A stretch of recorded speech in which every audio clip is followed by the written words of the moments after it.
Every quiet village hides a secret, but in St. Mary Mead, the truth isn't just buried in the whispers of the wind, it lingers in the smiles, the stitched hems and the silence between words. And when that truth begins to breathe again, it doesn't just unearth the past, it shatters lives. It had been many quiet, drifting years since Miss Alara Wynne had last approached the ivy-choked gates of Hawthorne House, that brooding structure with its slate-grey roof and windows, like half-lidded eyes, watching the world with a kind of patient disdain. Once, the house had sung with the soft symphony of teaspoons and laughter, the low murmur of gossip, the delicate clash of lives stitched together by tradition and ritual, but now, it sat hunched at the edge of the village like an old woman wrapped in secrets, forgotten by time, but never truly forgiven by memory. The envelope came on a Tuesday, just after the morning rain, an ivory rectangle, unnervingly pristine, slipped not through her postbox, but folded neatly into the creased pages of her newspaper, as though it had found her, not the other way around. Its texture was too fine, the embossed gold filigree almost warm to the touch, and when Alara opened it, her breath caught like a snag on old lace. A gathering of the old circle. Threads fray, some must be mended.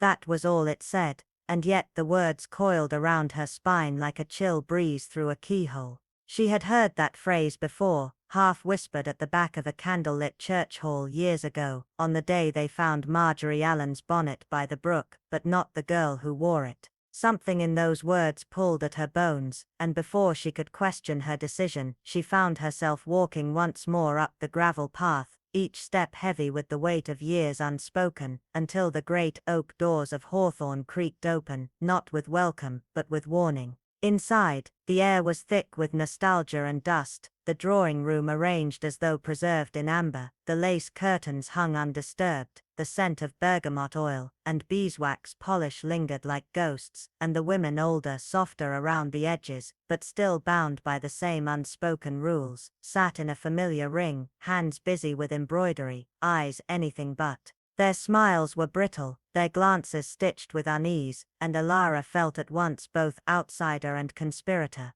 They were not embroidering patterns, they were weaving silence, all save one, Mrs. Vale, the newcomer. A woman with eyes like still water and a posture carved from stone, she sat at the circle's edge like a needle poised above thread, sharp, silent, and unyielding. She didn't ask questions, she unthreaded certainties. Her inquiries were soft, polite, yet unsettling in their precision. Who had last stayed in the sealed attic room? What happened to the ledger from the church bazaar? Why the circle hadn't met since the solstice of '98? Her voice never rose, but Alara could feel it ripple through the room like a cold draft no one acknowledged. Teacups trembled in mid-air a moment too long, smiles stiffened, and hands paused mid-stitch, as if someone had plucked the tension from their spines. Alara, needle untouched in her lap, watched the unraveling begin. She knew the signs. This wasn't curiosity, it was calculated excavation. Mrs. Vale wasn't here to remember. She was here to dig, and she knew exactly where to press. The women tried to respond, to maintain the veil, but their answers stuttered, overlapped, eyes darting to one another as if seeking silent consensus. And still, Mrs. Vale smiled,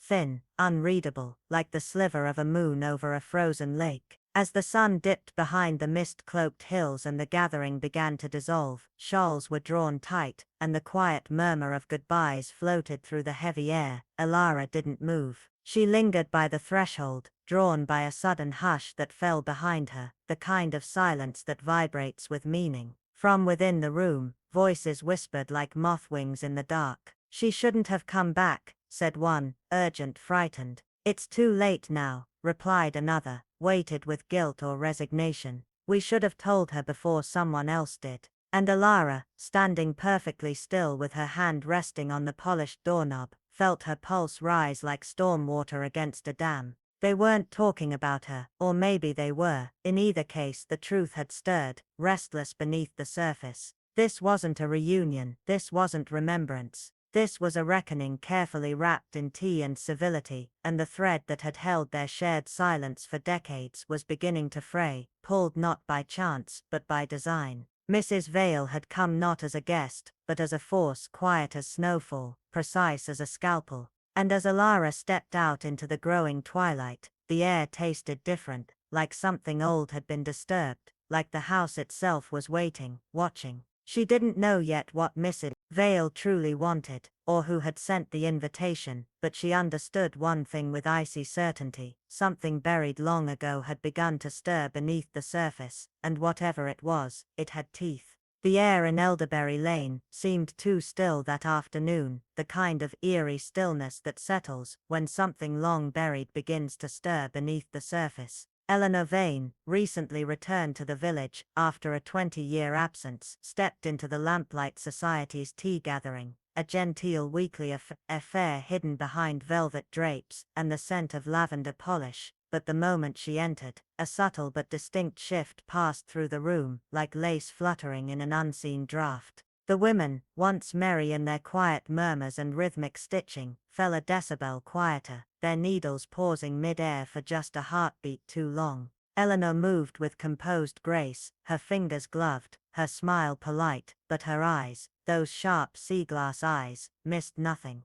They skimmed across the antique framed portraits, the vintage embroidery samplers, and finally, they landed on the dark paneled mantel, where a cracked photograph leaned crookedly behind a silver candlestick. Without invitation, she drifted toward it, her gaze narrowing ever so slightly. "Curious," she said softly, just enough for the nearest women to hear. "The Hargraves used to live in a house like this, you remember them, don't you?" Her voice held that feathery, offhand tone that masks a scalpel's edge. A few women exchanged glances. Mrs. Dalrymple's thread snapped audibly, her hands trembling as she reached for more. "They left, after the incident," someone muttered, too low to identify. "Strange how entire families vanish, but certain names linger, like stains." Eleanor nodded, eyes still on the photo. "Yes, especially when there's a girl involved. I seem to recall one who vanished. Clara, wasn't it? Just before the winter fair." The name hit like a stone on still water. Lady Pencombe choked on her tea, and the ever-controlled Mrs. Whitcroft dropped a biscuit with a muffled clatter. The hum of conversation died, overtaken by a silence laced with ancient tension. Eleanor's tone never changed. "Didn't they say she was last seen near the Frost Garden? Or was it the chapel crypt?" The question dangled in the air, delicate and poisonous. No one answered. Not directly.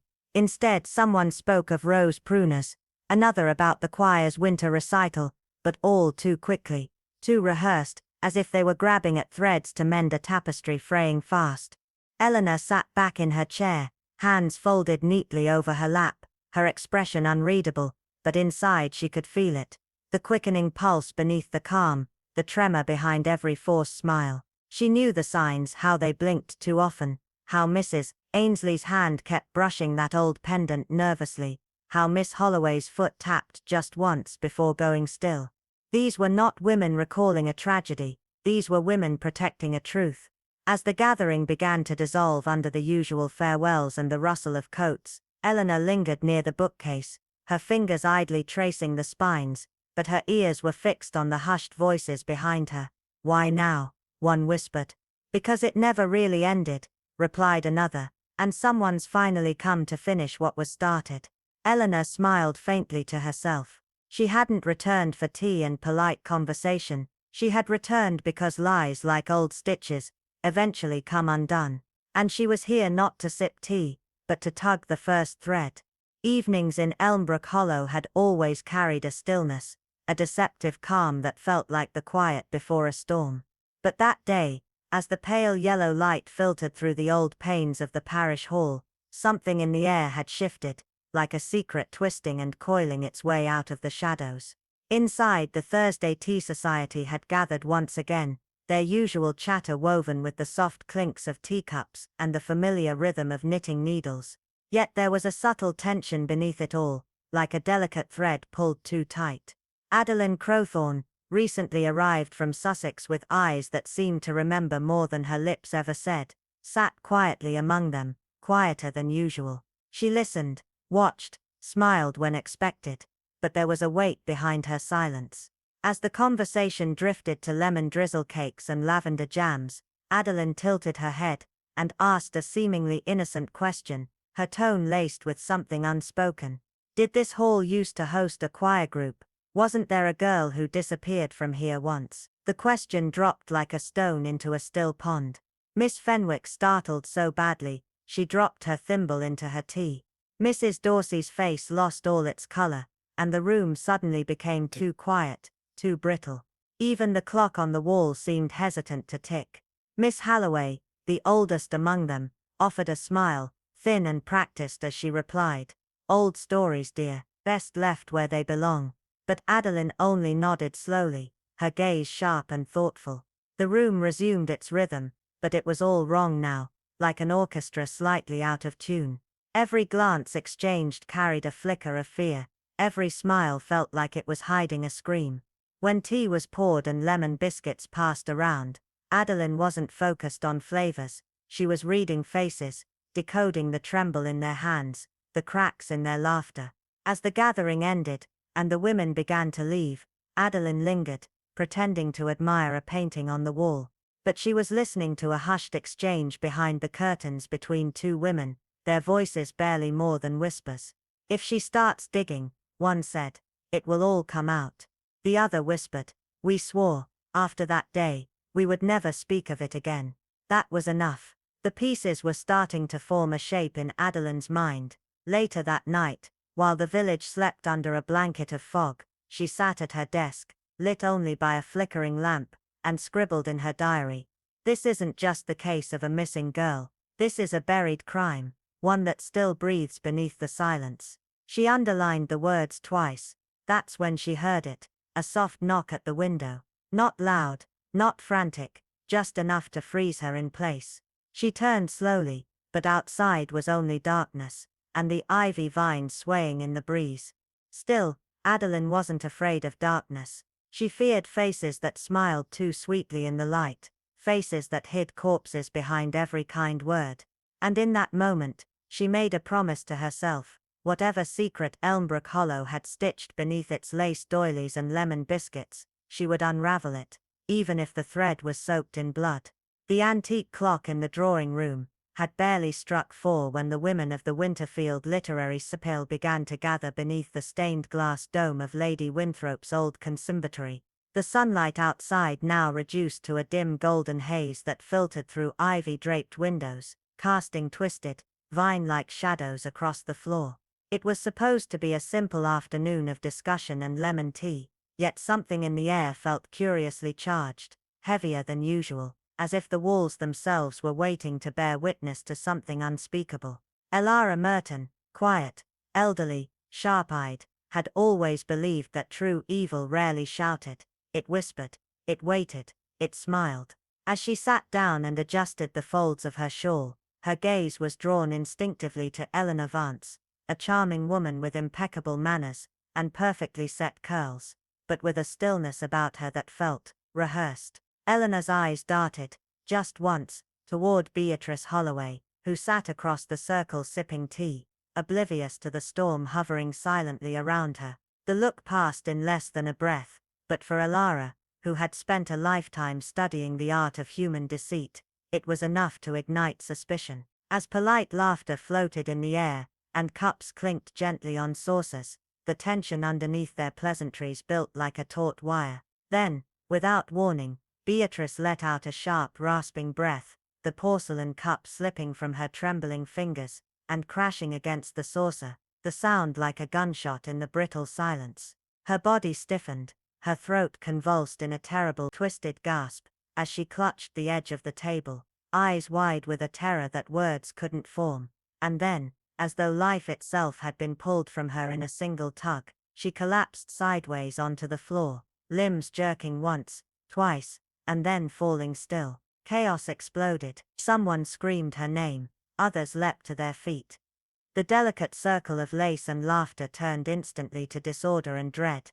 Yet Elara, through the fog of confusion, remained focused. She knelt beside Beatrice, took her wrist, felt the faint erratic flutter of life waning. It wasn't a faint, this was something calculated, something cold, The women's gasps turned to stunned silence. As the doctor arrived and confirmed the worst, Beatrice was gone. But it was what followed that chilled Alara most. Eyes turned, not toward grief, but toward the untouched plate of scones that sat neatly in the center of the table, each one golden, inviting, and now radiating silent accusation. They had been made by Eleanor, only she had handled them. Her secret recipe, she'd said, laughing modestly earlier. But now, no one was laughing. Eleanor stood apart, shoulders stiff, hands trembling, her face drained of color. She opened her mouth to speak, but no sound came. Instead she fumbled inside her handbag, as if searching for something to ground her. Several women instinctively stepped back,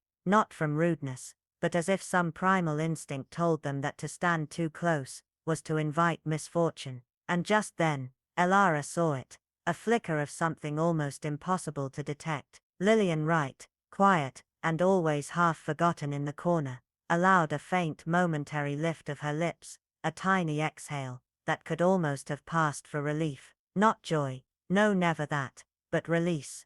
As though some invisible chain around her neck had finally been snapped. Elara's mind raced. Months ago, Beatrice had led a campaign to have Lillian removed from the event committee, citing incompetence and carelessness. It had left Lillian devastated, though too timid to ever speak of it. And Eleanor. Rumors had long circled about a financial dispute between her and Beatrice regarding the church fundraiser funds.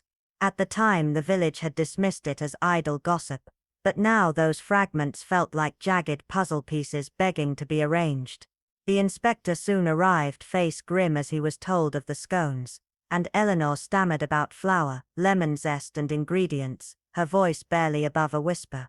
But Elara wasn't listening to ingredients, she was listening to silence, to the way Lillian's shoulders had relaxed ever so slightly, to the way two other women had glanced at one another in fearful understanding. This wasn't just a death, it was the cracking open of something long buried, something rotten beneath their carefully maintained smiles. And though Eleanor stood in the shadow of suspicion, Elara's instincts whispered that someone else had far more to gain. In that moment, standing among trembling hands and shattered trust, Elara didn't just see a crime, she saw a story that had been writing itself for years, and now, finally, had turned its final page in poison. Outsiders rarely slipped into the village unnoticed, but the arrival of Miss Althea Grayson unsettled more than just the routine. It disturbed something older, something brittle and buried, an uneasy silence that had held firm for decades. She was perfectly mannered, impeccably dressed, and spoke with a polished gentleness that never quite softened the edge of her presence, as though she had lived too long among things that frayed the soul. From the moment she stepped into the church hall, a ripple passed through the women's guild like a shiver across still water. No one dared voice it, but unease clung to her like perfume too expensive to question. Conversations paused mid-thread when she entered, glances flickered, and tension brewed behind every smile. Miss Alowen Hargrave, widowed for 15 years, exact in her judgments, and burdened with a memory that remembered too well, watched from behind her spectacles, silent but alert. When Agnes Pruitt suddenly collapsed, her teacup shattering as she fell, mouth open in a silent gasp that never found voice, the room plunged into chaos. But amid the clatter and cries, Elowen's gaze didn't waver. Her eyes moved from face to face, registering not shock but recognition. Mrs. Fenwick's trembling hands, not with fear, but with something older. Mrs. Havers gripping the edge of the table as though trying to anchor herself to the present. Poison, yes, but not in the obvious sense.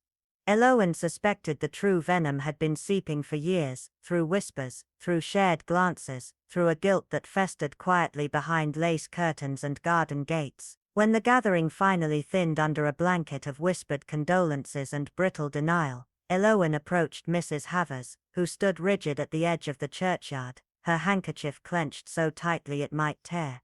"This isn't new," Elowen said, her voice calm and low, like distant thunder. "We've felt this before." The other woman's silence was brittle, the way glass threatens to shatter under pressure. That night, as dusk bled into full darkness, Elowen walked the gravel path to the rectory, where the vicar's wife opened the door with a smile that was stretched too thin. Over weak tea and fading pleasantries, the past was slowly coaxed from its hiding place. Eloin's question came soft but sharp.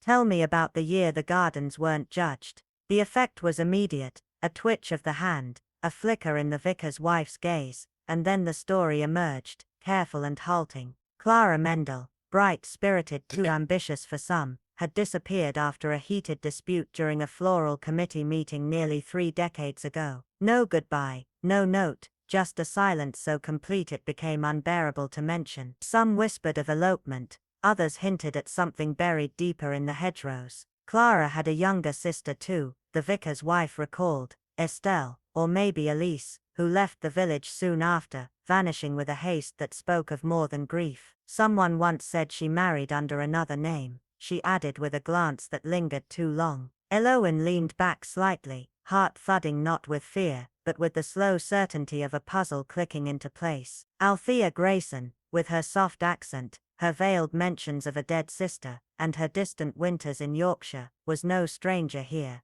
only a returner cloaked in reinvention. The village had tried to forget Clara, but Eloin had always known that forgetting in a place like this was never permanent, only postponed. As the clock struck 8 and the lamplight flickered like a dying breath, Eloin rose, her thoughts already assembling the past like bones uncovered in a dry field. One life may have ended with Agnes's fall, but the echo of Clara's disappearance, long dormant, was now reawakening. This wasn't just about justice or truth, it was about reckoning with the rot that polite silence had tried to hide, about names lost and memories refused. In villages like theirs, guilt never really faded, it curdled quietly in locked drawers, in unopened letters, in smiles that trembled at their corners. And Eloin, whose heart had grown attuned to the secret language of regret, knew one thing above all: ghosts never truly left, they only waited for someone brave enough to hear them knock. Beneath the prim charm of Elderwick Hollow, where garden hedges stood like sentinels, and secrets aged as gracefully as the tea sets passed through generations, the unexpected arrival of a woman named Mrs. Rowena Leclerc unsettled the village in a way no storm ever could. She was poised, unfalteringly polite, and cloaked in the dignity of widowhood, yet there was an unmistakable undercurrent to her presence, an aura of watchfulness, of questions not asked aloud. While she claimed to be seeking solitude after her husband's passing, her eyes wandered too deliberately during village gatherings, her remarks too precisely timed, her interest in Elderwick's past far too sharp for simple curiosity. It was Edith Belgrave's sudden and unexplained death, collapsed on the very pew where the quilting society once gathered in secret decades ago, that broke the surface tension of the village's long-buried memories. Though assumed to be heart failure at first, whispers began circulating when the vicar's daughter revealed Edith's final words had been a fragile, trembling utterance. "Rowena knows." That was enough to rattle Miss Sybil Merton, a quiet fixture of the village, often overlooked yet never idle in thought, an inveterate observer of human nature, and an amateur archivist of local law. Sybil began revisiting the dusty corners of Elderwick's forgotten history. She remembered Corinne Altham, a young woman with bright eyes and a tragic arc, who had vanished without a trace following a notorious engagement to Harold Flint, a charismatic schoolteacher with charm that masked something colder beneath. Corinne had been the subject of whispered shame, a scandal swept under the rug with a few forged letters and silent nods from those who stood to lose their reputations. The surname Leclerc never appeared in Elderwick's records, but Corinne's sister had once married a Yorkshire man, and moved away, adopting his name, just as Rowena claimed to have done. The pieces began aligning in a chilling pattern. With quiet determination, Sybil sought out the vicar's wife, and requested access to old parish records, her gentle tone masking the storm of suspicions building within her. A single surname buried in a ledger from 1989 confirmed what she feared. Rowena was indeed Corinne's sister, returned not in mourning but in pursuit of something left unfinished, answers, vengeance, or perhaps both. Sybil's investigation turned to the village's forgotten sewing circle, a society of women bound by threads and shared confidences, most of whom were now respectable matrons with silver hair and carefully guarded reputations. As Sybil cross-referenced church announcements, faded photos from the annual summer fete, and the marginalia of old council minutes, a sinister web began to form. Several names, Mrs. Linton, Mrs. Capshaw and Edith Belgrave among them, had all played central roles in Corinne's social downfall. One by one they had distanced themselves, repainted the narrative, and lived on as though the girl had never existed. But Rowena hadn't forgotten. She had come back with polite questions, eyes that missed nothing, and perhaps something more lethal hidden beneath her lace-trimmed civility. What if Edith had uncovered Rowena's identity too late? What if she had threatened to reveal it, or worse, had played a deeper part in Corinne's disappearance than she ever confessed? Sybil couldn't shake the feeling that Edith's death hadn't been the end, but the beginning of a reckoning carefully planned. She recalled the way Mrs. Linton dropped her porcelain cup upon hearing Rowena mention the Altham cottage, how Mr. Capshaw fumbled through the hymn book when Rowena stood beside him, as if ghosts stirred beside her. Someone, perhaps more than one, had buried a truth so volatile it still burned beneath the surface. And if Rowena had come to exhume it, one shovelful of memory at a time, then the village was standing on the edge of an unquiet grave. As dusk folded over Elderwick, Sybil stood at the threshold of her ivy-wrapped cottage, her breath catching in the chilled air, realizing that the past wasn't just returning, it was already here, wearing a widow's smile and a veil of calm, and someone would kill again to silence what should never have been uncovered. The village of Ashcombe Vale had always worn its secrets beneath a delicate veil of civility, its cobbled lanes and ivy-draped cottages, whispering tales that no one dared speak aloud, until Helena Crowhurst returned. 30 years had passed since she vanished, not with drama, but with the chilling quiet of someone erased overnight. Back then she had been the pride of the village, elegant, intelligent, soon to marry Martin Halbrook, the beloved son of a prominent family. Her disappearance days before the wedding had stunned everyone, sparking murmurs of cold feet, an affair, or worse, but as time crawled on, people learned to forget her in public, though her name still echoed in private like a ghost tapping on locked doors. Now, with her sudden return under the guise of settling her late aunt's affairs, Helena moved through Ashcombe with a presence that made even the still air seem to flinch. Her eyes, sharp and steady, scanned the village with unsettling calm, pausing just a moment too long on familiar landmarks, the overgrown graveyard behind the chapel, the old community hall where the charity ensemble once hosted lavish fundraisers, and the reservoir at the edge of the woods where Lydia Farrow's body had been found all those years ago, cold, blue-lipped and very much dead.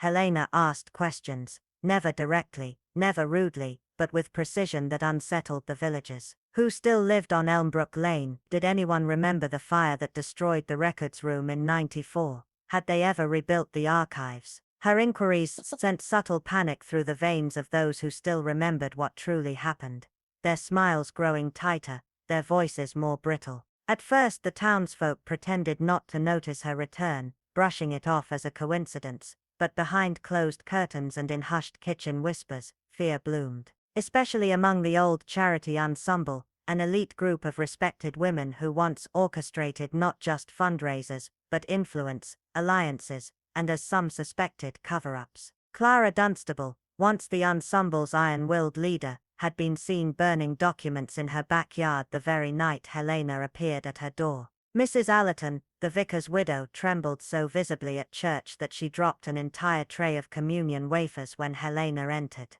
And then there was Edith Wren, the librarian, who began pulling old files Helena requested, only to fall mysteriously ill 2 days later. The past had begun to bleed through the cracks. Most disturbing of all was what Miss Meredith Finch, the solitary, sharp-minded village historian, discovered buried in the remnants of the destroyed town records. Lydia Farrow, Helena's childhood friend, had been pregnant when she died, and there were faint but undeniable hints that the father was someone deeply connected to the ensemble, someone whose fall from grace would have shattered the entire social fabric of Ashcombe Vale. Rumors soon surged that Helena had once known the truth, that perhaps her disappearance hadn't been voluntary, but a forced silence disguised as heartbreak. If she had returned not to grieve, but to reveal, to confront, then someone in Ashcombe Vale would be desperate enough to stop her, just as they had once stopped Lydia. The lines between accident and intention blurred. What if Lydia had been silenced?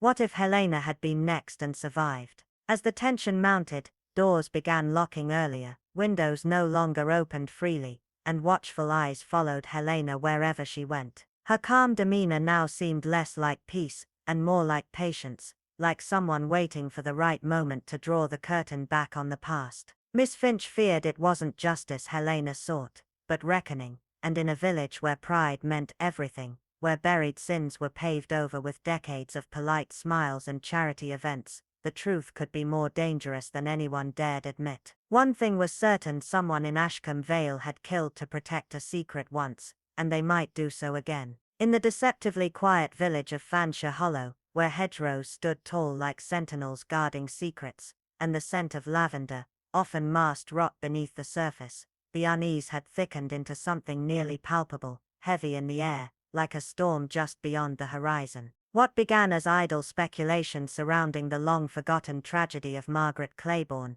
had transformed into a chilling reckoning, dredging up sins the village had buried with silk gloves and pleasant smiles. The death of Mrs. Lillian Harroway, a once whispered about figure in the inner circle of the old scandal, was not merely tragic, it was orchestrated. Found lifeless in her drawing room, her hand clenched tightly around an embroidered pouch no one had seen in decades, inside of which lay a rusted brooch engraved with a peculiar motif, a serpent wrapped around a lily, the same symbol rumored to be on Margaret's vanished diary. It sent a ripple of dread through the circle. Miss Eloan Hartley, a woman with the mind of a detective, and the heart of a skeptic, noticed what others missed. The stillness was too posed, the details too precise. It was not death by nature, it was a statement. The village, outwardly mourning, inwardly trembled. Old women avoided one another's eyes, conversations became clipped, and even the usually gossip-hungry shopkeepers spoke in hushed tones.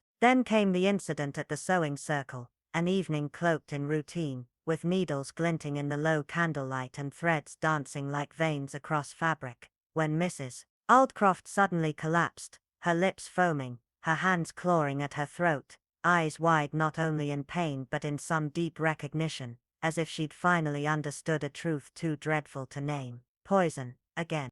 Eloan saw beyond the chaos. She saw the knowing glance exchanged between two of the oldest members, the way one cup of tea had remained untouched, how one woman had quietly slipped her hand beneath the table as if hiding something.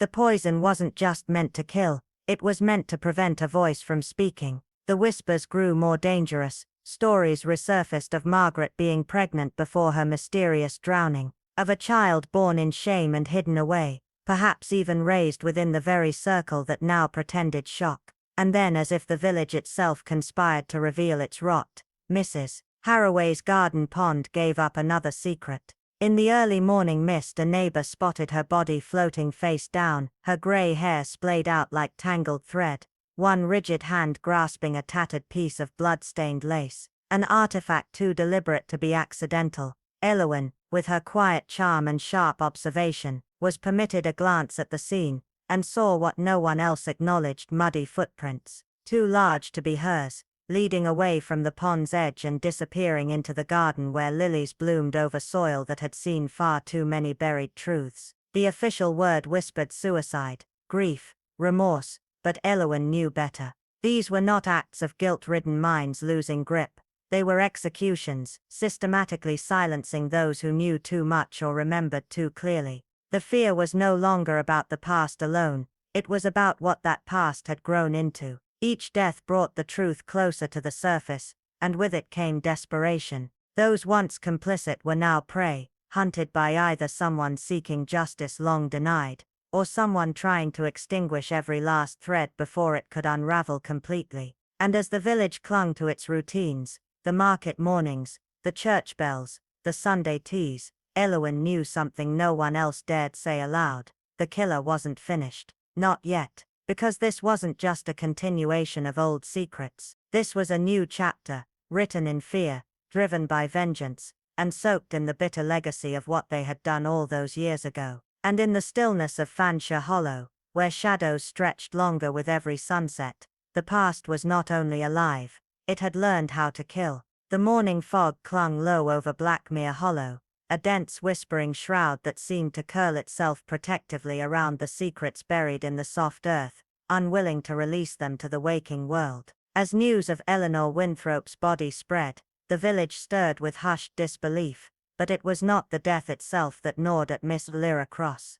It was the incongruities that wrapped around it like tangled threads refusing to come undone. Eleanor had been found at the edge of Dagger's Copse, her lifeless form drifting near the reeds with one hand tightly clenched around a torn piece of faded blue ribbon, its delicate threads damp but unmistakably familiar. Elora, who had grown up surrounded by village folklore and unspoken truths, immediately felt the chill of something far older than a simple suicide. She had walked the same overgrown path to the pond just hours before the constable arrived, and she noticed the signs others overlooked, the footprint, two distinct sets, one lighter, hesitant, likely Eleanor's, the other broader and firmer, retreating deliberately into the underbrush. There had been no signs of panic, no scattered belongings, no broken branches from a flailing descent. Everything was too precise, too quiet. It was as though Eleanor had not walked there alone, but met someone who did not expect to stay long, someone who had no need for chaos.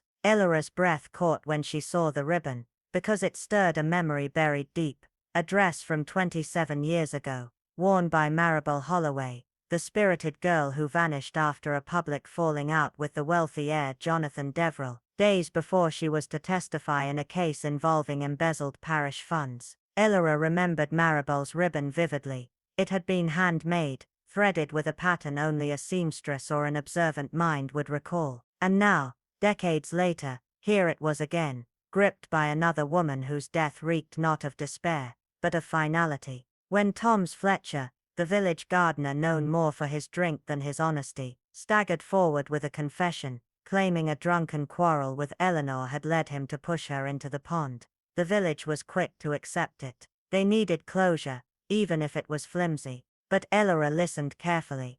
Tom's account was inconsistent, his timing vague, and his emotions felt rehearsed. He wept not from guilt, but fear. And then there were the whispers overheard by Elira outside the bakery, about how Tom's had recently received a mysterious payment, how he had been seen speaking with Lady Avereth in the rectory garden, a woman whose name hadn't surfaced publicly in decades, but was deeply entangled in the old scandal surrounding Marable's disappearance. Elora began to suspect that Eleanor hadn't died for something she did, but for something she discovered. She had been researching local archives, asking about old family records, even requesting interviews with parishioners long forgotten. Someone, it seemed, had been watching. The ribbon wasn't an ornament, it was a signal, a cry for justice, or perhaps a warning from Eleanor in her final moments. The more Elira pieced together, the more it became clear, this was no random tragedy. It was the continuation of a cover-up,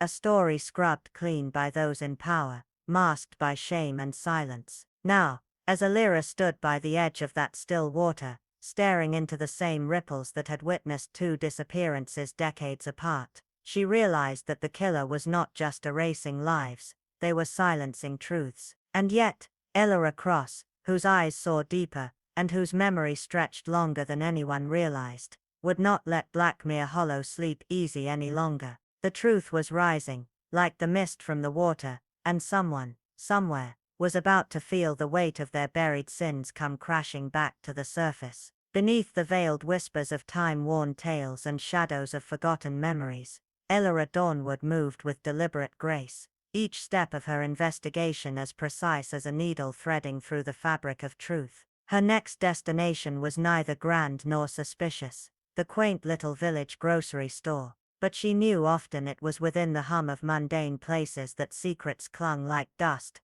waiting for someone with the patience to brush them free. The grocer, Mr. Bentham, greeted her with a warm smile, and the same uncanny memory that made him both beloved and slightly feared among villagers. He had a way of remembering the kind of flour one bought, and the name of the person they secretly wept for. Elora picked up her basket under the pretense of restocking essentials, flour, sugar, tea, but her true intention lay in the lull of passing comments and offhand remarks. It didn't take long before Mr. Bentham, in his cheerful tone, began recalling an older time, when a young woman named Delilah Grange had first joined the sewing circle. He spoke of her vibrant eyes, her laughter that echoed like wind chimes in spring, and the string of hearts she left fluttering behind, some with intention, others without even trying. Then, as though dusting off a memory he'd nearly forgotten, Mr. Bentham leaned in, voice hushed. He mentioned a long-forgotten engagement between Delilah and Edwin Morven,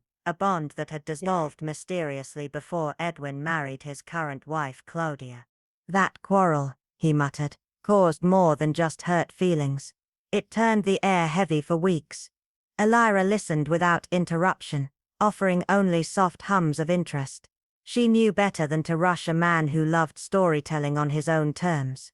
By the time she walked out of the store, bag in hand, she carried far more than groceries. She carried the fragile thread of an old scandal, possibly still alive beneath layers of time. Her next opportunity came at the village church fete, where she volunteered at the jam stall with pleasant diligence. As villagers meandered through, complimenting the strawberry preserves and discussing the fickle spring weather, Elira kept her ears tuned to subtler melodies. Amid the sugar-sweet air and polite exchanges, she caught a slip of the tongue. Two women gossiping over warm scones, unaware their words were keys unlocking old doors. They whispered about Delilah, not merely as a romantic rival to Mrs. Morven, but as someone who knew something dangerous. There were murmurs of a letter, a secret note perhaps. Delilah had used as leverage over Claudia. Before more could be said, one of the women caught Elira's calm gaze and abruptly changed the subject. Elira, ever composed, smiled and offered a compliment about the jam, but her mind was already racing. If Delilah had indeed held damning information, it could explain a great deal. Jealousy, resentment, even fear. And fear, Elira knew, was a potent motivator. Days later, in the quiet of an afternoon stroll, she chanced upon an elderly villager seated on a mossy bench beneath a tree older than most of the homes in Greyburn Hollow. The woman, hesitant but burdened by her own silence, admitted that Edwin Morven had once been engaged to Delilah, a fact long buried under the weight of polite forgetfulness. No one spoke of it now, she said, because the reasons for the broken engagement were soaked in shame and regret. When Elira gently pressed for more, the woman only shook her head, eyes misted with something between sadness and guilt, whispering, "Some wounds heal better when left untouched." But Elira had heard enough. That single truth cracked open a different perspective. Perhaps Edwin's marriage had always been haunted by doubt, by the specter of the woman who once wore his promise. Could Delilah's presence, her knowledge, have threatened to drag those ghosts into daylight? And if so, who had the most to lose? Elira's thoughts spiraled into the darker possibilities. Maybe Delilah had tried to reclaim what she believed was once hers. Or maybe someone had made sure her silence became permanent. A heart divided between two women rarely settles quietly.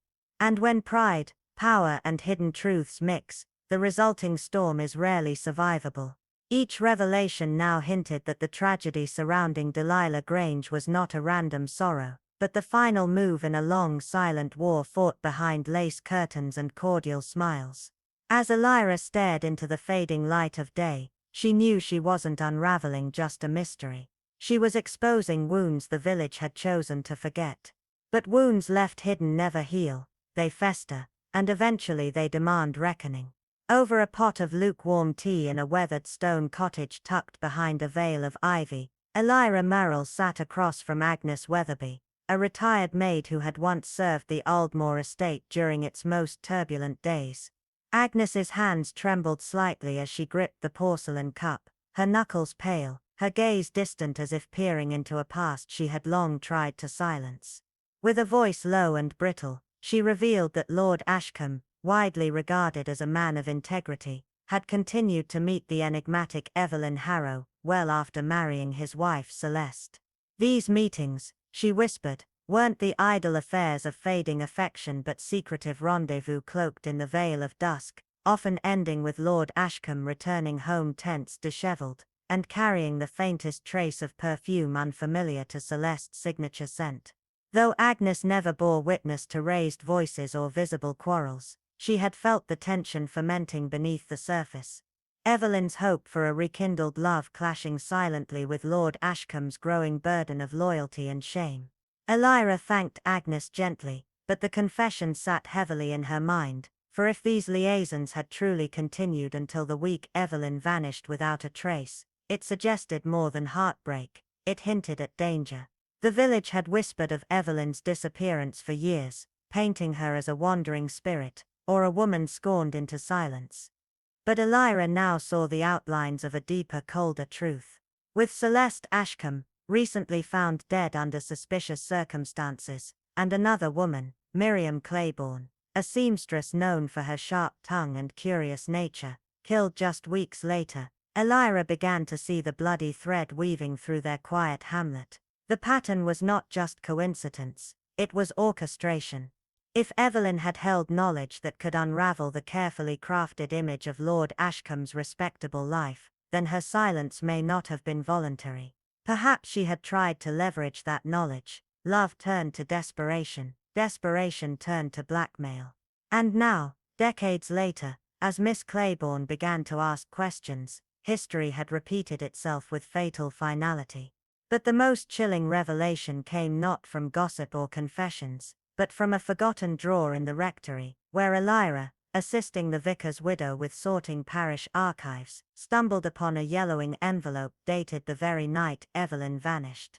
It was a letter never sent, written to Evelyn's estranged sister in a hurried, quivering script. Its contents were frantic, breathless, describing a planned elopement, a desperate flight from secrets too volatile to remain buried. But within the lines lay dread. Evelyn feared someone within her inner circle, someone trusted, had discovered her intentions. Elira read the final line again and again. If anything should happen to me, know it was never an accident. She folded the letter with reverence, her thoughts darkened by the implications. Someone in the village had killed to protect a legacy of lies, and now, decades later, they were killing again. With every step she took back into the fading light, Elira knew she was not chasing a puzzle, she was unraveling a curse, one sewn into the very fabric of their community, masked in civility, but rooted in vengeance. And unless she stitched together the truth before the final thread was cut, another life would surely be claimed by the silent war still waged in whispers and shadows. On a rain-soaked evening veiled in the hush of impending darkness, Miss Evelyn Crane sat alone in the dim corner of her drawing room,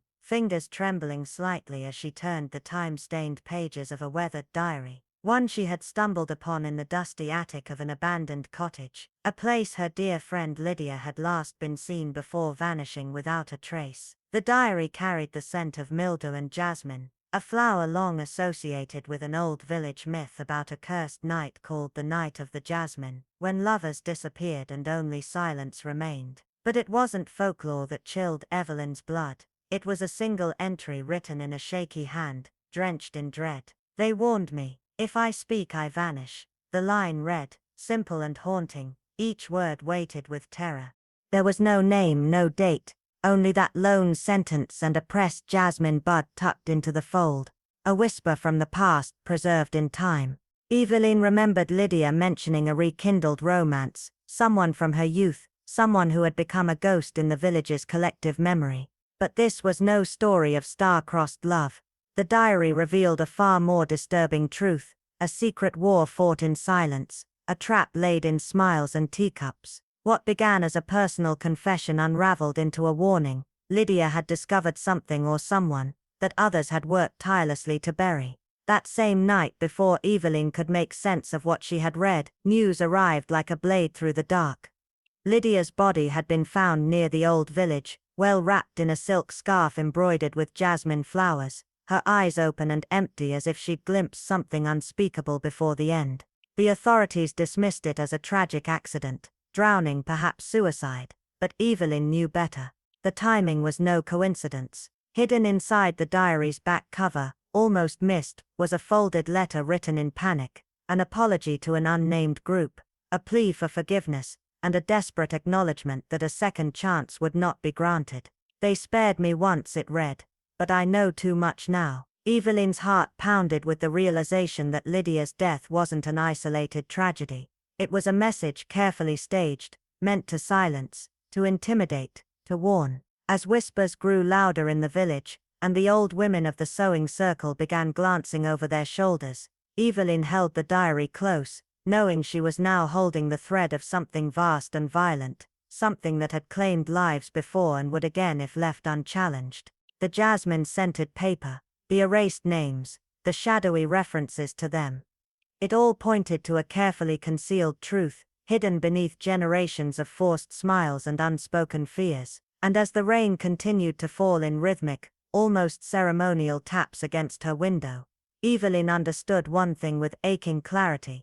If she didn't untangle this deadly web soon, the next body found in silence might be her own. The sky above Eldergrove had turned a suffocating grey, thick with an eerie stillness, as if nature itself conspired to hold its breath while something unspeakable stirred beneath the surface of the village's quiet past. Inside the old stone rectory, where ivy clawed at the windows and time seemed suspended, the final surviving members of the once influential Hemlock Society gathered under the pretense of reviving a forgotten charity. But the true purpose, heavy and unspoken, hung like smoke between them. Each woman had arrived with carefully rehearsed poise and cautious smiles, but their eyes betrayed a shared anxiety they no longer had the strength to suppress. At the head of the room sat Miss Adeline Thorne, returned after nearly 20 years of exile, no longer the timid observer they once dismissed, but now a composed and enigmatic figure, cloaked in quiet intensity. Her calm voice, delicate yet disarming, slowly peeled away the polite facade with unsettling precision. "Let's speak, not of the past, but of what we've chosen to forget," she murmured, her words hanging in the air like a challenge wrapped in velvet. What followed was not conversation, but a delicate dance of silence and suggestion, as the women hesitated, stumbled, and finally began to crack beneath the weight of their own memories. The name Celeste Radley, once whispered in scandal, then buried in denial, returned to the room like a ghost that had never left. Lady Fairborn clutched her pearls tighter each time the incident was brushed against. Her voice, once commanding, now trembled as she admitted there had been tensions that night, strong words exchanged. Miss Harrow, hands trembling with age and remorse, described faint sounds in the garden, something muffled, a sudden silence, then footsteps retreating into darkness. The wind rattled the stained glass windows as if urging the truth to be spoken, but none could yet bear to name what truly occurred. Slowly, with chilling elegance, Miss Thorne revealed fragments she had carried for years, a blood-stained ribbon hidden in a hollow book, unsigned letters filled with regret, and a page torn from the Hemlock Society's private minutes. Each revelation unraveled another thread of the deception, and the faces around her paled as the truth began to resurface, not just of a quarrel, but of a conspiracy forged in panic and pride, one that saw Celeste silenced not by accident, but by collective intent. Whispers began to fill the room. Celeste had threatened exposure, not of infidelity or jealousy alone, but of something far more dangerous: financial fraud tied to the village trust, secrets that would have ruined reputations beyond repair. Her confrontation had spiraled into violence, a shove too forceful, a fall too final. The pond, where lilies still bloomed, was whispered to be her resting place, and though no body had ever been recovered, the shame in their eyes now painted the truth more vividly than any evidence ever could. Miss Thorne's voice never wavered, but its warmth was replaced with a razor-edged sadness, as she reminded them, "You stitched silence into every seam of your lives, but silence rots." And in that dim, heavy chamber, beneath flickering candlelight, and the rising howl of a storm outside, the past began to collapse in on them. Their unity had once protected them from scandal, but now it would bind them to the truth. The Hemlock Society, once an emblem of grace and discretion, stood exposed as a sisterhood of guilt, tied together by the memory of one fateful night, and the terrible oath they swore to keep it buried forever. But the earth never forgets, and neither had Adeline Thorne. In the quiet, fog-drenched village of Blackthorn Hollow, where secrets clung to walls like damp moss and time seemed to pause between the ticking of old clocks, the midnight weavers' circle met again, under the dim flicker of candlelight, in the once abandoned church hall that smelled of mildew, mothballs, and memory. What was once an innocent gathering of aging women bonded by thread and tea had evolved, or rather decayed, into something far more brittle, an unspoken pact forged in fear and sealed in silence, a mutual understanding that some truths were too dangerous to utter, even in whispers. Miss Evelyn Harrow, newly returned and razor-sharp in both observation and instinct, sensed from the very first gathering that beneath their tightly wound smiles and carefully measured pleasantries, something vile festered, something unresolved and volatile. She watched how they avoided eye contact when certain names were mentioned, how Mrs. Vaughan's knitting needles trembled, ever so slightly each time the word accident surfaced, and how Lady Ashcombe pressed her rosary beads tighter when the wind howled against the windows, as if afraid the past was knocking. The mysterious death of Mrs. Editha Vale, publicly ruled as an unfortunate tumble down her manor's spiral staircase, was the catalyst, but not the origin. No, that went further back to the chilling unaccounted disappearance of Eliza Merrin, the youngest, brightest, and most outspoken member of their once innocent circle. Eliza, who had stumbled upon something, perhaps financial misdeeds, perhaps something darker, and had threatened to expose them all on the night of the final gathering 12 years ago, only to vanish before morning without a trace. Her belongings remained untouched, her teacup, half full, her journal, torn and burned at the edges, left smoldering in the fireplace. The official story was that she left to start over elsewhere, but Miss Harrow had already uncovered fragments the others hoped had been lost forever: cryptic diary entries, a torn photograph buried in the garden, and a faded telegram never sent. Editha, in her final days, had tried to reach out to someone, perhaps to unburden her conscience, but death silenced her before truth could find its voice. Or perhaps someone silenced her deliberately. Miss Harrow suspected the latter. Her quiet inquiries revealed inconsistencies, the kind that only guilt could create. When she finally confronted Mrs. Imogen Vale, the eldest and most respected among them, the conversation was laced with elegant evasion and practiced civility. But beneath Imogen's calm, Miss Harrow sensed an earthquake. With every subtle question, every carefully dropped name, Imogen's composure began to fracture, until in a moment heavy with consequence, Miss Harrow said, "You didn't silence her to protect them. You did it to stop her from revealing you." The words hung like thunder in the stale air. Imogen's lips parted, but no denial came, only a long shuddering breath, as if she'd been holding it for years. The room fell deathly quiet, and in that silence, the truth spoke louder than confession. Eliza hadn't left. She had been made to disappear, not by accident, not by madness, but by intent, an orchestrated act born from desperation and cowardice, hidden behind years of rituals, brittle smiles, and the illusion of sisterhood. The midnight weavers had not merely sewn quilts, they had stitched together a shared lie, thread by thread, until it became a tapestry too stained to wash clean. Now, as the weight of that truth settled like dust on old windowsills, the circle stood broken, not just in number, but in spirit.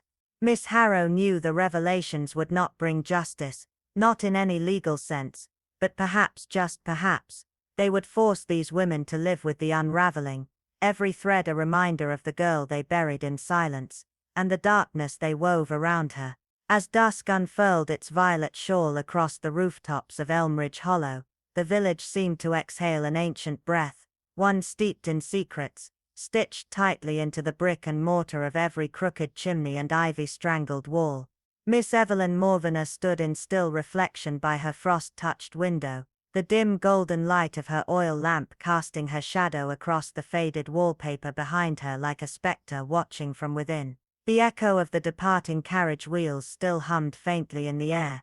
Mrs. Felicity Drake had left without protest, though her silence screamed of unfinished truths and stifled shame. Evelyn had not raised accusations, nor aired the full truth, but the steel hidden beneath her calm words had sliced deeper than any open confrontation. "You should go," she had told her, voice calm yet firm, "before what's buried begins to breathe again." It wasn't anger that guided Evelyn's decision, it was something older, something weathered by decades of watching what happened when secrets were unearthed carelessly, when past sins were stirred like ashes over an old grave. Felicity's eyes had flickered with the faintest tremor, not fear, but recognition, before she turned away, vanishing like a leaf blown from the pages of a story that had nearly rewritten itself. Alone now, Evelyn remained, her hands clasped in front of her, mind spiraling through the tangled legacy of the once whispered sewing circle, a name that now lived only in hushed corners and behind drawn curtains. But its influence lingered, a quiet current beneath the surface of village life. The circle had not merely been a gathering of women with thimbles and threads, it had been a sanctuary for confessions, desires, envy, betrayals too intimate to speak aloud. What had once been embroidery became enmeshment, the stitches binding not just fabric but loves, loyalties, and unspoken vengeance. Evelyn, younger then, had watched from the periphery, never fully inside, yet always knowing more than she let on. The events of that autumn night, the sudden fire in the rectory, the unexplained departure of young Clara Wren, and the sealed letter that never reached its destination, remained etched in her memory, its pieces never publicly aligned, but perfectly clear to her now. She had allowed Mrs. Drake to leave not out of mercy, but out of calculation. Justice in a place like Elmridge Hollow was not served in courtrooms, but preserved in silence, in balance. And yet, as she turned from the window, a subtle shift in the village's rhythm caught her senses, a flicker of lantern light in the distance, coming from the long vacant flint house. The windows had been dark for years, but now, faint warmth glowed behind the dusty panes. A figure, slim, deliberate, moved beyond the glass. Someone new had arrived. Evelyn's breath caught, not from fear, but anticipation. Change was rarely innocent in Elmridge. Newcomers brought with them new layers, new questions. Who would choose such a forgotten house, such a forgotten place? She wrapped her shawl tighter around her shoulders, and murmured under her breath, "The past never leaves, it merely waits for the right eyes to see it." In this village, every arrival was a ripple in still water, disturbing memories that pretended to be still. She stepped away from the window, heart steady but mind alight. Because in Elmridge Hollow, where every stone pathway remembered the footsteps of those long gone and every breeze whispered the names of the vanished, stories never truly ended, they transformed. And as the wind curled around her chimney with a soft ghost-like moan, Evelyn knew a new chapter had begun. And this time, the secrets wouldn't stay buried, they were clawing their way back to the surface. And so, as twilight draped its dusky veil over the somber lanes of Black Hollow Cross, Eleanor Whitmore found herself once again, walking the same crooked path that had led generations before her into the heart of secrets too dangerous to voice aloud.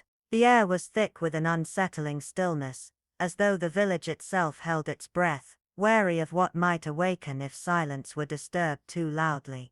The death of old Mrs. Cranley had created a vacancy, not just in the crumbling Galloway house, but in the carefully curated web of quiet lies that held the village together. And now, the arrival of the enigmatic Mr. Thorne, too polite, too composed, and far too observant, had begun to peel back those layers. No one truly knew where he came from, only that his stories changed subtly depending on who was asking.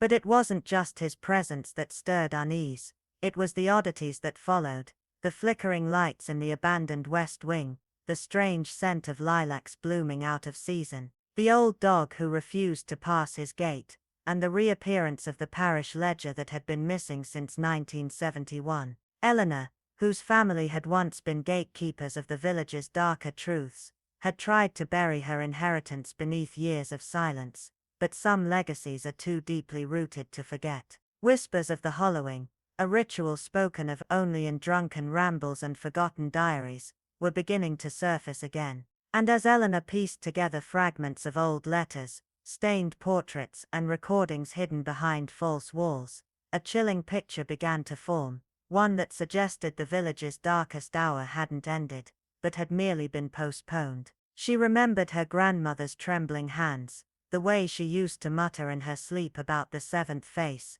and now, Eleanor had begun to see that face too, in windows, in mirrors, in dreams that clung to her skin like fog. As she passed the edge of the woods that bordered the village, the place where children dared not play and where birds never sang, she felt it a-watching, a waiting, a presence ancient and patient. And yet, despite it all, the villagers carried on, their smiles stretched a little too wide, their laughter a touch too brittle, as if performing normalcy to keep something at bay. Perhaps they all knew, deep down, that the return of secrets didn't mark an ending, it signaled a reckoning. And Eleanor, drawn by blood, and bound by fate, knew she was no longer just a witness to this unfolding story, she was its next chapter. But the real question now loomed larger than ever. Was Mr. Thorne the catalyst for the unearthing of long-buried truths, or merely the first offering to what lurked beneath them? And if the past was never truly dead,